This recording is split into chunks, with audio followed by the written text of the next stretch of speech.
تو قبر کے اوپر پنکھا لگا ہوا، واللہ العظیم اپنی آنکھوں سے دیکھا، قبر کے اوپر پنکھا چل رہا ہے، گرمی ہے نا۔ تو میں نے کہا بھائی اگر واقعی یہ ولی اللہ ہے، واقعی یہ ولی اللہ ہے، تو اس ولی اللہ کو تمہارے پنکھوں کی ضرورت؟ اس کی قبر تو جنت کا باغ بن چکا ہے، وہاں تو جنت کی ہوائیں آ رہی ہیں۔ اور اگر یہ ولی اللہ نہیں ہے، کوڑے شاہ ہے، تو پھر اس کی قبر جہنم کا گڑھا بن چکی ہے، اس آگ کو تمہارا پنکھا ٹھنڈا نہیں کر سکتا۔ لیکن ویسے عقل کی بات ہے، تم نے بند قبر کے اوپر پنکھا لگایا، موری بھی کھول دیو، قبر میں سوراخ بھی تو کرو نا جہاں سے ہوا اندر جائے۔ قبر ساری بند ہے، اوپر پنکھا چل رہا ہے، قبروں پہ قندیلیں، قبروں پہ اگربتیاں، قبروں پہ پنکھے، قبروں پہ دیے، اور وہاں بیٹھے ہوئے تعویذ دینے والا 1000 روپے تو اپنی جیب میں لے کے ڈال لیتا ہے اور کہتا ہے 100 روپے دا تیل بابا دے چراغ چ پا دیو، یہ تیل چلتا رہے، اور پھر اس تیل کی کرامتیں۔ او جی آپ نہیں مانتے، آپ ہوئے جو وہابی۔ میرا بیٹا 6 سال تک بالکل نہیں بول سکتا تھا، میں نے پیر طوطے شاہ کا نمک اس کو چٹایا، ٹر ٹر بولنے لگ گیا۔ ہماری پڑوسن کا بچہ بہرا تھا، ہم نے بابا کی درگاہ سے تیل لا کے اس کے کان میں ڈالا، وہ اتنا گندا اور میلا تیل ہوتا ہے، سننے والے کے کان میں ڈالو تو ڈورا ہو جائے گا، اور اس نے ڈورے کے کان میں ڈالا تو ٹھیک ہو گیا۔ ان قبروں کی پوجا ہوتی ہے، ان قبروں پہ قندیلیں روشن ہوتی ہیں، ان قبروں پر، اور پھر چندے کے پجاری فتویٰ بھی دے دیتے ہیں، چندوں کے پجاری فتویٰ بھی دے دیتے ہیں کہ قبر پہ سجدہ کرنا، قبر پہ دیا جلانا، قبر پہ چادر چڑھانا شرک نہیں ہے، ایسا کرنے والا مشرک نہیں ہے، ایسا کرنے والا فاسق ہے، یہ مشرک نہیں ہے۔ اگر یہ مشرک نہیں ہے تو اور کون مشرک ہوگا؟ اگر قبر پہ اگربتیاں جلانے والا، بکروں کی نیاز دینے والا، پھولوں کی پتیاں ڈالنے والا مشرک نہیں، تو ایک مکھی قبر پہ دے کر جہنم میں جانے والے کا کیا جرم ہے؟ اگر حجویری کی قبر کو 2.5 من عرق گلاب سے غسل دے کر انسان پھر بھی مواحد رہتا ہے، تو مکھی والے کو بھی اجازت ہوگی، وہ قیامت کے دن اللہ سے کہے گا ربا میں تے مکھی دیتی سی، میں نے تو مکھی دی تھی، میرا جرم کیا ہے؟ یہاں تو عرق گلاب دینے والے جنت میں آ گئے۔ یہ وہ شرک کا دروازہ ہے، ان کی پوجا کی جاتی ہے، ان کا طواف کیا جاتا ہے، اس قبر کو چھوا جاتا ہے، چوما جاتا ہے، داخل ہوتے ہی اس کی دہلیز کو اپنے ہونٹوں سے چومتے ہیں، اس کو تبرک کے طور پہ چھوتے ہیں۔ صرف حجر اسود کو تبرک کے طور پہ ہاتھ نہیں لگاتے کہ سنت رسول اللہ صلی اللہ علیہ وسلم ہے، حالانکہ وہاں بھی مواحدوں کے امام عمر ابن خطاب رضی اللہ عنہ وارضاہ کھڑے ہو گئے، کہا جانتا ہوں تو پتھر ہے، نہ نفع دے سکتا ہے نہ نقصان دے سکتا ہے، چومتا کیوں ہوں؟ سرکار کو تجھے چومتے دیکھا تھا، مدینے والے کو چومتے دیکھا تھا، اور اگر میرے آقا نے تجھے نہ چوما ہوتا، خطاب کا بیٹا تجھے کبھی نہ چومتا، وہ تو اس لیے چومے، اور یہاں قبروں کی چوما ہے، اس کو چوما جا رہا ہے، اس پہ جانور ذبح کیے جا رہے ہیں، اور جب اس کے عادی ہو جاتے ہیں پھر شیطان وہاں پر میلے لگواتا ہے، عرس لگواتا ہے، پھر لکیرانی سرکس لگتی ہے، پھر کنجر خانے کا بازار جاری ہوتا ہے۔ اور بخاری و مسلم میں ہے، رسول اللہ صلی اللہ علیہ وسلم نے اسی لیے فرمایا تھا لا تطرونی کما اطرت النصارى، مجھے ایسے نہ بڑھانا جیسے نصارہ نے عیسیٰ ابن مریم کو بڑھایا، وہ اللہ کے نبی اور اللہ کے بندے تھے، غلو کرتے ہوئے اٹھایا اور ان کو اللہ کا بیٹا بنایا۔ انما انا عبد، سناؤ طاہر القادری کو بخاری کی یہ حدیث، آج کل وہ کیو ٹیلی ویژن پر رد بخاری درس دے رہا ہے، بخاری کا رد کرتا ہے، بخاری شریف کھول کے اس کے اندر اپنے ہاتھ کے لکھے ہوئے صفحے لگتا ہے اور لوگوں کو دکھاتا ہے میں بخاری پڑھ رہا ہوں۔ جیسے چھوٹے ہوتے بچے انگلش کی کتاب کا پیپر ہو اور کوئی کہانی مزیدار مل جائے، وہ کتاب کے اندر کہانی چھپا کے پڑھتے ہیں، ابو آ جائے بیٹا کیا کر رہے ہو؟ ابا جی انگلش کی کتاب پڑھ رہا ہوں، اندر کہانی پڑھ رہا ہے۔ طاہر القادری صاحب بخاری کھولتے ہیں، اندر اپنی مرضی کے صفحے لکھ کے لاتے ہیں اور لوگوں کو دھوکہ دیتے ہیں کہ میں بخاری پڑھ رہا ہوں۔ یا نور من نور اللہ کے نعرے لگانے والے، یہ بخاری کی حدیث ہے، اللہ کے نبی کہہ رہے ہیں انما انا عبد، میں بندہ ہوں، فقولو، کہو تم، اعلان کرو عبداللہ نور من نور اللہ نہیں. معراج کی رات عرش پہ چڑھے، ادھر اللہ اور ادھر رسول اللہ، اور پھر رسول اللہ کھڑا ہوا، اور پھر احد اور احمد کا فرق ختم ہو کے دونوں ایک ہو گئے. یہ عقیدہ بیان کرنے والا اللہ کی قسم کھا کر کہتا ہوں کافر ہے، مسلمان نہیں. یہ کفر کا عقیدہ ہے. تم نے خالق و مخلوق کے فرق کو ختم کر کے عاشق و معشوق بنا دیا. مالک تو کہتا ہے اگر میرے علاوہ کوئی اور الہ ہوتا تو وہ عرش پہ چڑھنے کے لیے ضرور راستہ کوئی سیڑھی تلاش کر لیتا. جو عرش پہ ہوتا ہے وہ رب ہے، اور جو عرش پہ پہنچ جائے، تم نے عبدیت کے مقام کو ہی ختم کر دیا کہ وہاں پر پہنچ کے خالق اور مخلوق، احد اور احمد. جیسے بابا بلے شاہ کہتا ہے بیٹے دی گال نہ کرمائی، مینو الف دی سمجھ نہیں آئی، میم دا برخا پا کے احد احمد دے وچ اتر آئی. کہ وہ احد ہے، یہ احمد ہے، میم کی مروڑی کا برخا ہے، حقیقت میں دونوں ایک ہے. آقا فرماتے ہیں انما انا عبد فقولوا عبد اللہ، تم بھی مجھے اللہ کا بندہ کہو، ورسول، اور اس کا رسول کہو، میں نور من نور اللہ نہیں ہوں. یہ دعوے کرنے والا اہل ایمان میں سے نہیں ہو سکتا. مسند احمد میں ہے، رسول اللہ صلی اللہ علیہ وسلم فرماتے ہیں ایاکم والغلو، غلو سے بچو، حد سے بڑھنے سے بچو. کسی کے مقام کو اتنا بلند نہ کرو جتنا مقام اس کو اللہ نے نہیں دیا. کیوں؟ اگر تم اس سے باز نہیں آؤ گے تو کیا ہوگا؟ فَإِنَّمَا أَهْلَكَ مَنْ كَانَ قَبْلَكُمْ، تم سے پہلے جو قومیں ہلاک ہوئی ہیں ان کے ہلاکت کا سبب اور جرم یہی غلو تھا. تم سے پہلوں کو غلو نے ہلاک کروا دیا، اور آج یہ امت اسلام اسی راستے پہ چل رہی ہے. اپنے پیروں کو نبی بنا دیا، نبی کو اللہ بنا دیا، جو مقام عرش والے نے دیا تھا وہ مقام ختم کر دیا. لیکن یہ احادیث، قرآن حکیم کی یہ آیات جب ان قبر پرستوں کے سامنے رکھی جائے وہ ماننے کے لیے تیار نہیں ہوتے.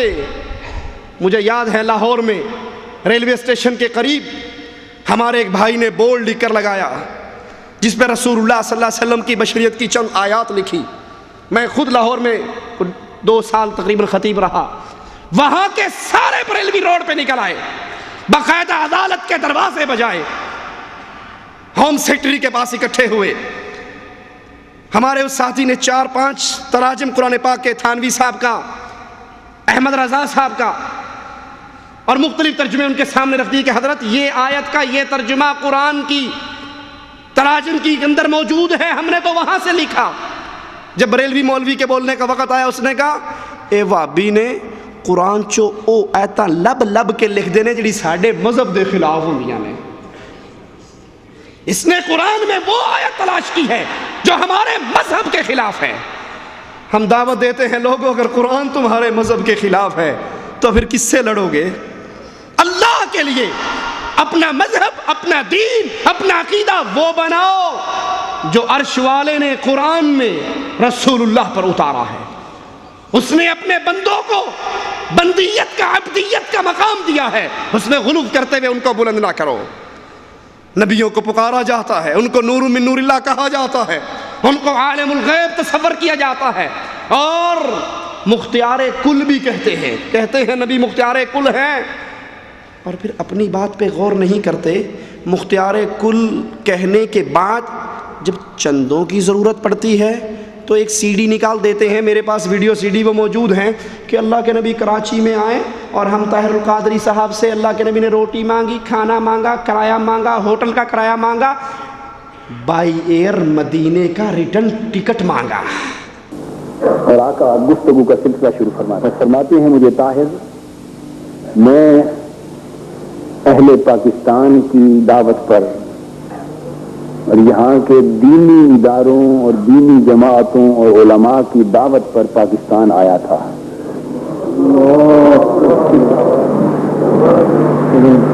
فرماتے ہیں اہل پاکستان نے مجھے پاکستان آنے کی دعوت دی تھی. یہاں کے دینی ادارے، دینی جماعتیں اور علماء، انہوں نے مجھے دعوت دی تھی، ان کی دعوت پر میں یہاں آیا تھا. اور اور مجھے بلا کر دعوت دے کر انہوں نے میری قدر نہیں کی، میری میزبانی نہیں کی، اور میں اب اہل پاکستان سے ناراض ہو کر واپس مدینہ جا رہا ہوں۔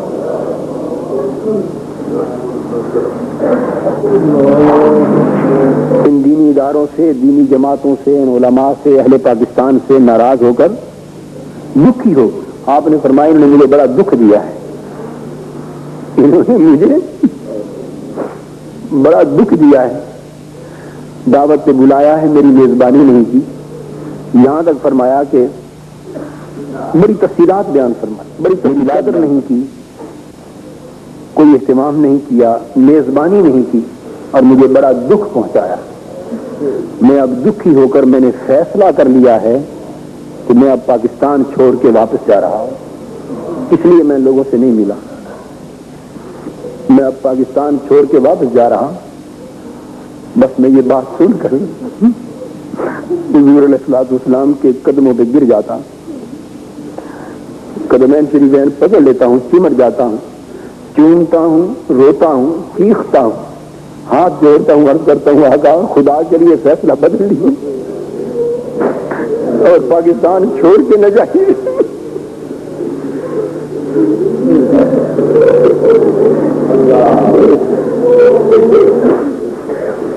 پاکستان چھوڑ کے نہ جائیے، نظر ثانی فرمائیے فیصلے پر۔ آقا فرماتے ہیں نہیں، تمہیں معلوم نہیں طاہر، انہوں نے مجھے بڑا دکھ دیا ہے،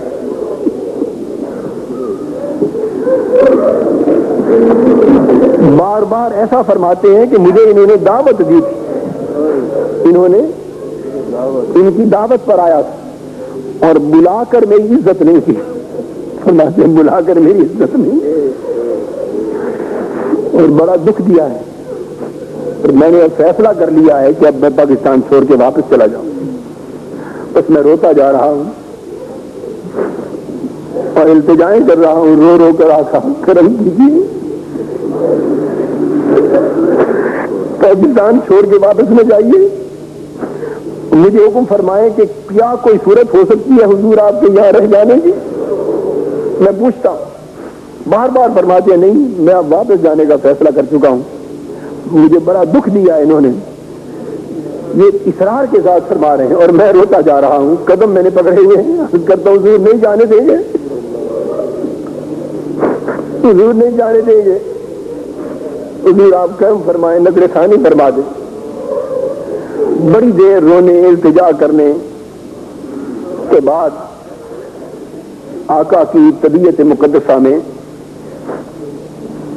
کچھ پیار آتا ہے، شفقت آتی، غصہ مبارک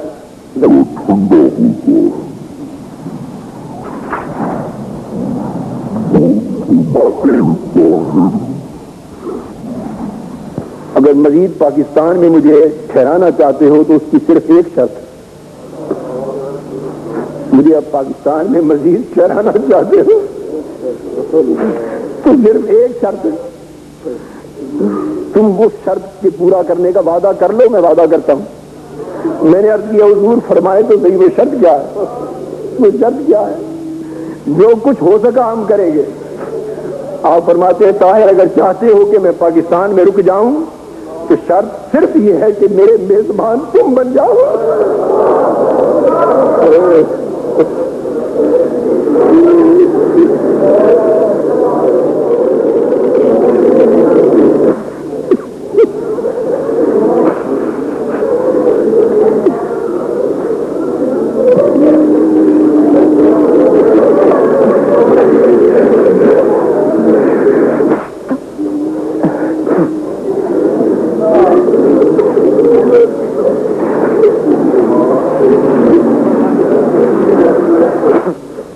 میزبان تم بن جاؤ،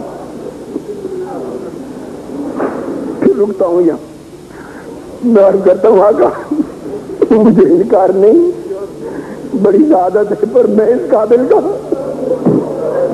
میں تو بڑا کمزور اور ناتواں آدمی ہوں، حضور میں میزبانی کیسے کر سکوں؟ مجھ سے کیسے میزبانی ہوگی؟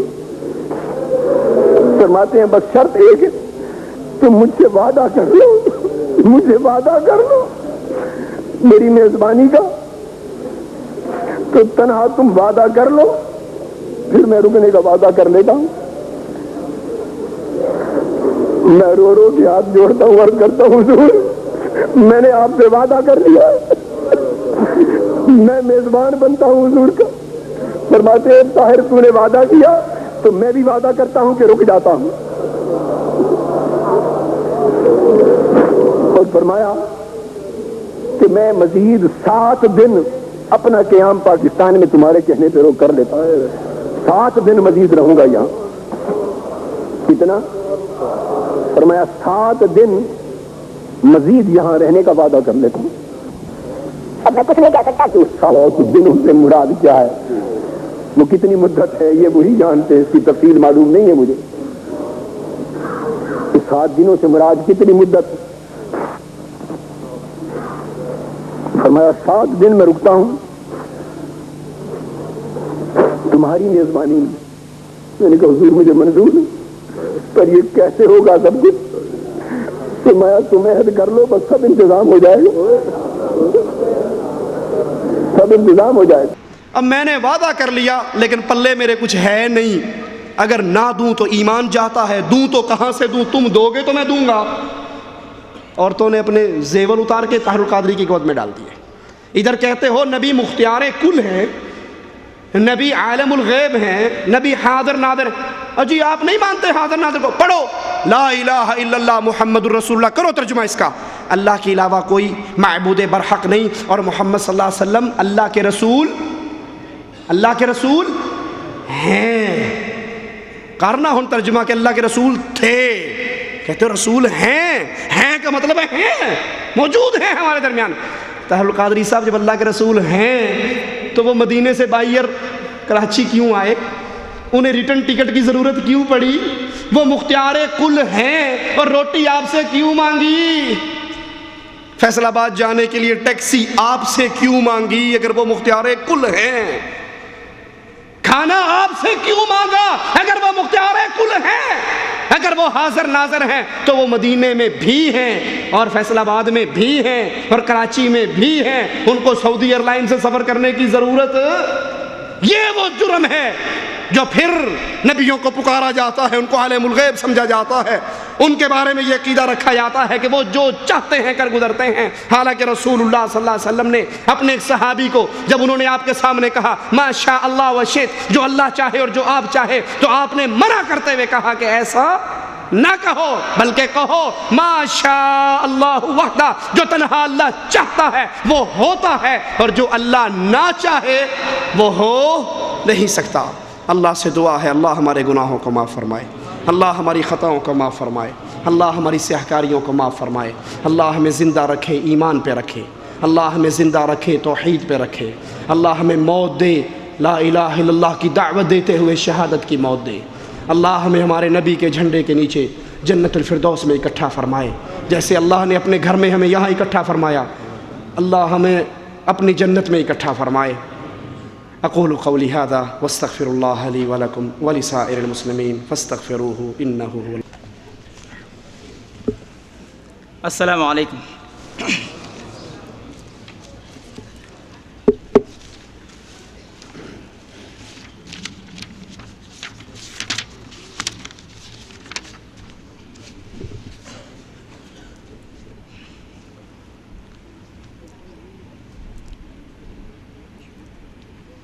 الحمدللہ والصلاۃ والسلام علی رسول اللہ۔ انشاءاللہ میں آپ کے سامنے ایک نظم پیش کروں گا جس کا عنوان ہے بدعت سے باز آ۔ اس کے اندر شرک کی طرف اشارہ کیا گیا ہے، لیکن اس سے پہلے 2 شعر سنانا چاہتا ہوں۔ جیسا کہ شیخ نے بیان کیا کہ شرک کہاں سے پیدا ہوتا ہے، ہمارے علاقے کے اندر ایک نہیں بلکہ بے شمار لوگ ایسے ہیں جو معاشرے کے اندر بدترین انسان تھے اور ان کو لوگ اچھی طرح سے جانتے تھے، لیکن وہ جب بیچارے کسی قابل نہیں رہے، ان کی بدماشیاں ختم ہو گئیں، تو انہوں نے جو راستہ اختیار کیا وہ یہ کہ لوگوں کے علاج کرنے لگے اور دوسرے راستے نکال کر کے ان سے پیسہ کمانے لگے. اس کے بارے میں 2 شعر ذرا ملاحظہ کریں. سدھرنے میں جن کو زمانے لگے ہیں، سدھرنے میں جن کو زمانے لگے ہیں، زمانے کی بگڑی بنانے لگے ہیں، اور بازاروں میں مشکل ہوئی دال روٹی، بازاروں میں مشکل ہوئی دال روٹی، مزاروں پہ مرغے پھنسانے لگے ہیں. جزاک اللہ خیر. اب یہ نظم باقاعدہ استعمال کریں. تعریف کل ہے مالک کل کے لیے صدا، تعریف کل ہے مالک کل کے لیے صدا، لاکھوں درود ان پہ جو ہیں شاہ انبیاء، توفیق علم اور عمل دے ہم کو کبریا، حب رسول کی شمع سینوں میں جگمگا، شیطان و نفس سے تیری چاہتے ہیں ہم پناہ، بدعات و شرک کی ہمیں لعنت سے لے بچا، بھٹکے ہوئے ہیں ہم ہمیں راہ خدا پہ لا، مغضوب ضالین سے رکھ دور یا الہ، حاجت رہی نہ مسجد و قرآن کی انہیں، حاجت رہی نہ مسجد و قرآن کی انہیں، جب سے ہوئے ہیں رونما قبروں پہ دیوتا، اور بندہ نواز ہے کوئی مشکل کشا کوئی، تعداد میں ان کے خدا ان سے بھی ہیں سوا، نظر و نیاز غیر کے ناموں پہ رات دن، نظر و نیاز غیر کے ناموں پہ رات دن، کس منہ سے مغفرت کی پھر کرتے ہیں یہ دعا، قرآن ایک ایک نبی ایک ہے الہ بھی، پھر کیسا انتشار یہ امت میں ہو گیا، حنفی و مالکی کوئی، توجہ چاہوں گا شیخ سے بالخصوص کہ حنفی و مالکی کوئی، شافعی و حنبلی، اور تقسیم ہو گئی ہے کیا میراث مصطفیٰ، تقسیم ہو گئی ہے کیا میراث مصطفیٰ، یاد نبی ہے گر تیری ہستی کا مدعا، جشنوں کو چھوڑ کر عمل سنت پہ جا بجا، ارے سنی ہے تو سنتوں سے پیار کیوں نہیں، سنی ہے تو سنتوں سے پیار کیوں نہیں، ہے عاشق عاشق رسول تو بدعت سے کام کیا،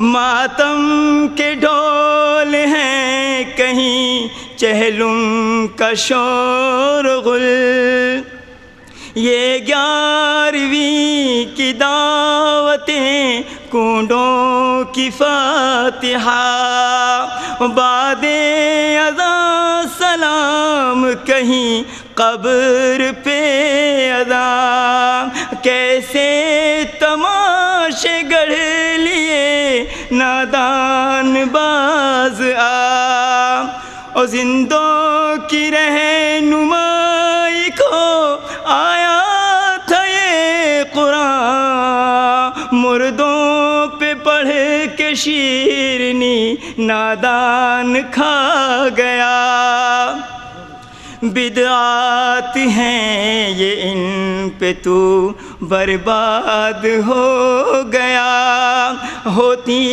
یہ نیکیاں تو کیوں کرتے نہ مصطفیٰ، توبہ کرے جو کوئی تو رحمان ہے الہ، ساتھ مل کے آج ہم رب سے کریں دعا، اخلاص ہو عمل میں اور دل میں بھی وفا، آئے نہ میرے شوق میں یا رب کبھی ریا، اسلام میں پیدا کیا شکر ہے تیرا، قائم اسی پہ رکھ ہمیں اور اس پہ ہی اٹھا، عصیاں میرے نہیں تیرے